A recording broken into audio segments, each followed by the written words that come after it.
What's going on, everybody? C4 here. Welcome back to the channel. Today we're continuing our 32-team 7-round mock draft series and now taking a look at the Green Bay Packers. Picking a little bit late in the first round, but still things are looking on the up and up, I think, for this team. I think they're going to be really, really close, and if they can have a really nice draft, maybe they will be favorites in that conference known as the National Football Conference. But before we get into the mock draft, we are going to have to look through the power of Madden 20, where the roster stands after free agency. Where do they still need to go? What glaring holes do they still have that we have to address during the draft? So we'll start here with the offense. The Green Bay Packers offense, obviously, Aaron Rodgers. You got pretty good running backs, Aaron Jones, Williams. You got Davante Adams at wide receiver. They brought Devin Funchess over in free agency. Did really nothing with the Colts. They're just trying to have a basketball team at wide receiver. St. Brown 6'5", Lazard 6'5", Funchess 6'4", Scantlin 6'4". Hey, how about you get a legit weapon next to Davante Adams? So definitely right out the board, wide receiver is a need. Maybe you could look at bringing the successor to Aaron Rodgers. He's 35. It's not going to be Tim Boyle. Flipping to the offensive line, again, you could use more depth, especially on that right-hand side. They get Rick Wagner coming up from the Detroit Lions. Kind of a stopgap type play at right tackle. No more Jimmy Graham. It's going to be hopefully Sternberger, but I know a lot of Packer fans want them to bring in and draft a tight end, which, spoiler alert, I do have them taking. But what hell of a pick last year in Elton Jenkins out of Mississippi State. He was one of the best linemen in the league, rookie or not. So the O-line's solid, especially that left-hand side, but maybe we could look at the right-hand side in the draft. Tight end, wide receiver, and potentially a quarterback to start being groomed to take over for Aaron Rodgers. Flipping to the defense. Defense is pretty solid. The front, you got Kenny Clark. Lowry's average. Could definitely use another defensive end. I wonder what they're going to do with Rashawn Gary. If I was them, I'd probably bulk him up a little bit more and put him right here at right defensive end. There you go. That's what he's not going to take over from the Smith brothers. That worked out very well for them last season. So did drafting Darnell Savage, beast. Amo, beast. Jair Alexander, one of the best young corners in the National Football League. Outside of that, though, they definitely kind of lack of identity at the cornerback room. Jackson's kind of been meh. Kevin King's been meh. Shandon Sullivan, former Eagle, he's been okay. Surprising, I guess, because he was really bad at the Eagles. But I think they could use cornerback help, and I think they could use inside linebacker help. You got Christian Kirksey, who's brings some name value, I guess, but he's been banged up the last couple of years with the Cleveland Browns. Oren Burks, 3rd round, 4th round pick, mid-round pick out of Vandy, hasn't really taken the next step. So they need to find someone here that could take over for Blake Martinez, be an upgrade over Blake Martinez. So I'm looking at this team right now. I'm thinking middle linebacker, defensive end, corner would be my priorities on the defensive side of the ball. So with that being said, let's get into the 7-round mock draft of the Green Bay Packers. So we are now here, pick 30. Green Bay is on the clock, and they're actually probably pretty happy with this selection, I think. I hope you guys are happy with it because it makes a lot of sense. I'm selecting Tee Higgins, wide receiver from Clemson, 6'3", 215. Jump ball specialist, who's the type of weapon Green Bay needs to give Aaron Rodgers just a reliable weapon. Give him something outside of Davante Adams that he can rely on. Valdez-Scantling, not reliable. St. Brown, not reliable. When you're kind of getting down there, you get like Alan Lazard's giving you solid reps. Jake Kumaro. I mean, they took a flyer on Devin Funchess.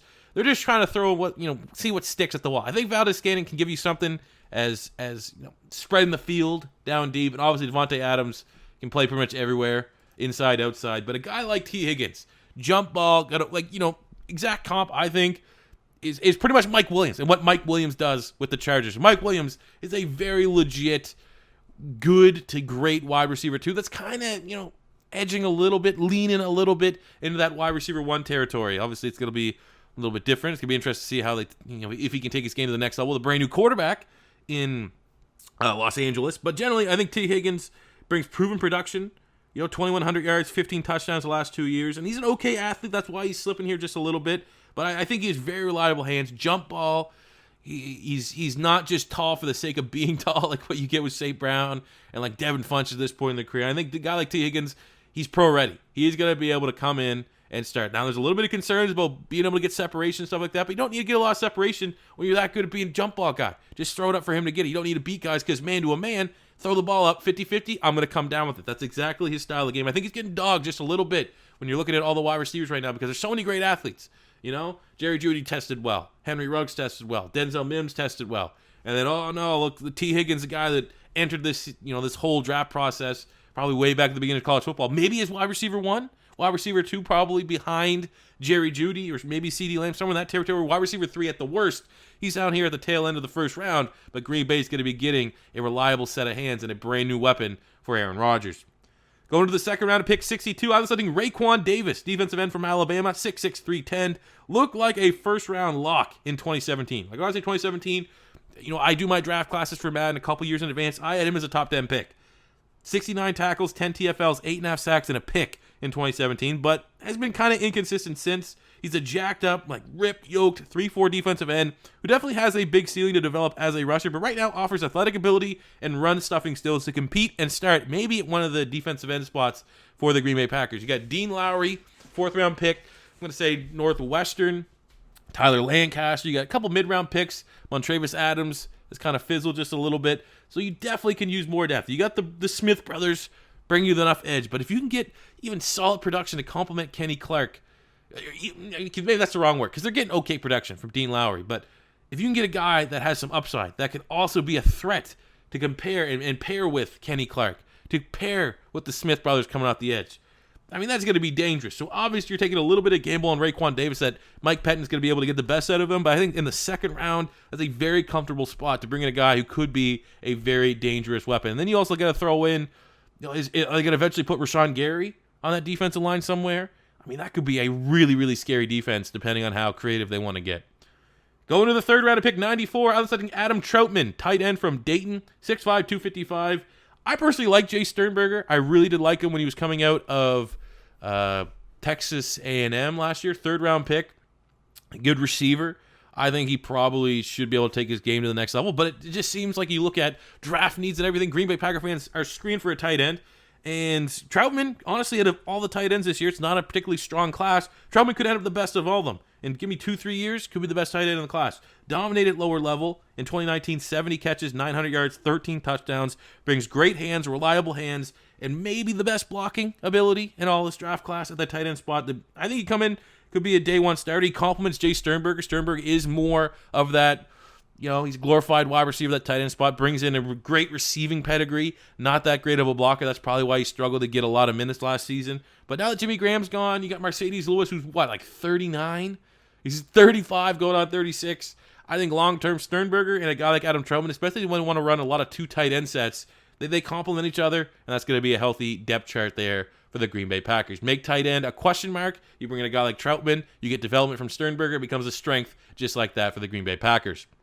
Going to the 4th round, pick 136, I was letting Logan Wilson, linebacker from Wyoming, 6'2", 240, elite production in his career. 420 tackles, 35 tackles for loss, 7 sacks, 24 pass breakups, and 10 interceptions in his career. Logan Wilson is a complete linebacker who's a strong tackler, good in coverage, solid athlete. That's probably why he's going to be here in the 4th round. He's not going to give you, that Devin White, Devin Bush, Kenneth Murray, Isaiah Simmons type athletic ability that goes with the production, but he's also not going to be pigeonholed as like that, let's be honest, we talk about it when we talk a lot about our draft prospects, the white productive college linebacker. He's a better athlete than that, and I think he's going to be a really solid player in the heart of that Green Bay Packers defense. You want a guy, I think honestly could be an upgrade over what you're getting in Blake Martinez, who's a complete liability in coverage. You got Christian Kirksey. He struggled to stay healthy. I don't know if I'd pencil him as a long-term starter. You get Oren Burks, 3rd-round pick out of Vandy, I think. Is he going to take another step? You got Ty Summers, 7th-round pick, great athlete. But I honestly think a guy like Logan Wilson would not be surprised if he could find a way to be the starting middle linebacker, one of the 2 starting middle linebackers for that Packers defense sooner than later in that rookie season. 5th round, 175. I was like DeMarcus Acey, corner from Missouri, 6 feet tall, 195 pounds, an outside corner who's very aggressive, good and bad. Aggressive because he just will bully DBs off the line of scrimmage, bully DBs when the ball's in the air, but also gets a lot of flags thrown his way, so he's got to hone on that just a little bit. But he would be a nice depth piece to add for the Green Bay Packers secondary that's still trying to find their identity. You got Jair Alexander, good. You got Darnell Savage and Amos, good. But who else you got at corner? Kevin King, 2nd-round pick out of Washington.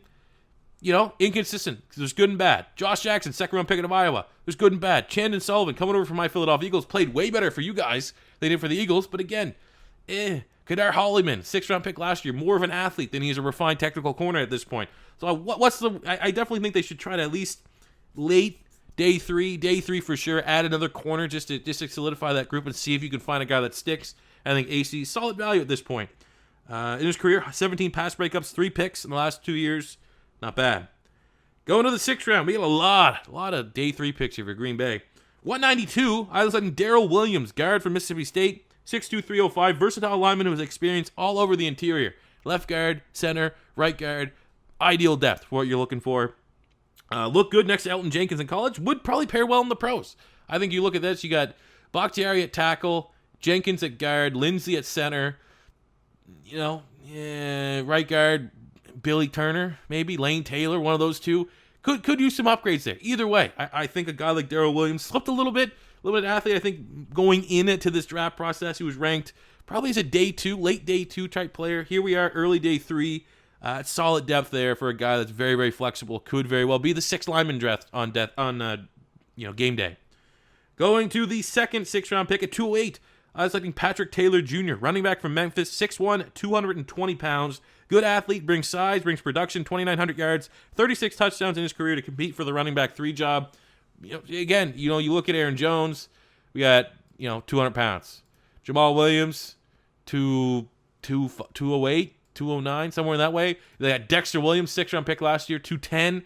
You don't really have that power back option. I think you get that with Patrick Taylor. Good athlete. I didn't see a 40 time.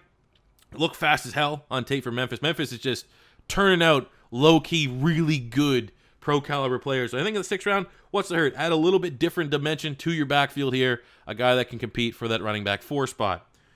Going to the nether 6th, I don't even know anybody, but the next 6th round pick at 209, I was letting Alex Taylor, tackle from South Carolina State, 6'8", 310, insane 88-inch wingspan, a project offensive tackle who scouts consistently say moves great for a guy that big. Could be a nice swing tackle early on, but again, looking at the tackle depth here, you got your 2 starters in Bakhtiari and Rick Wagner coming over from Detroit. Beyond that, you got not a lot. You got Nijman, how you pronounce it, but he had an insane pro day at Virginia Tech, great athlete. There's not a lot of for sure things behind. And even Rick Wagner, I don't know.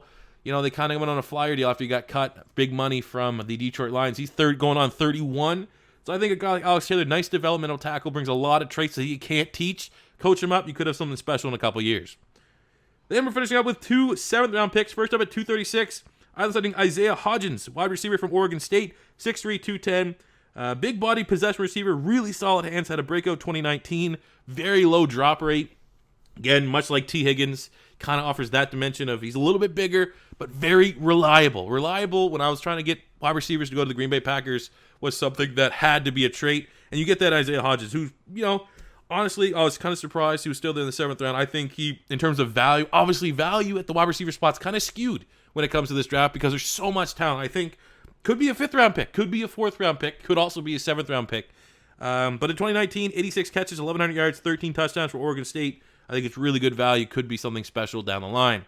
Then finishing up at 242 in the 7th round, I was letting Kahlil Hudson, linebacker, safety, hybrid from Michigan, 5'11", 225, linebacker, money backer, whatever you want to call it, had an insane 2017. Insane. 83 tackles, 18.5 TFLs, 8 sacks, 11 pass breakups, 2 picks in one season. Find a way to get him back to that. And you're laughing. I don't know if it's going to be strong safety depth behind Darnell Savage. I don't know if he's going to be moving the linebacker because, Ty Summers, not that big, more of an athlete. I think Ty Summers actually was a safety at TCU, and then he converted to linebacker. So they've kind of liked that type of style and player before. In the 7th round, why not? You're going to get special teams ability right now, and I do think that 2017 ceiling, it's still there. It might be hard. He might never be able to replicate that, but it's still something like he did that. And you watch that tape, it was sensational. I think I saw something in the notes. He had 8.5 TFLs in one game. Obviously, that inflates those numbers a little bit, but that's still insane. So why not? In the 7th round, take a flyer on that. Solidify your just someone in the box, be it linebacker or a safety. So there you go, guys. That is a 7th round mock draft there for the Green Bay Packers. Got a lot of picks to get through. We got through it. So if you enjoyed the video, make sure to hit that like button. Subscribe if it's your first time stopping by. And until next time, it's C4 saying peace out.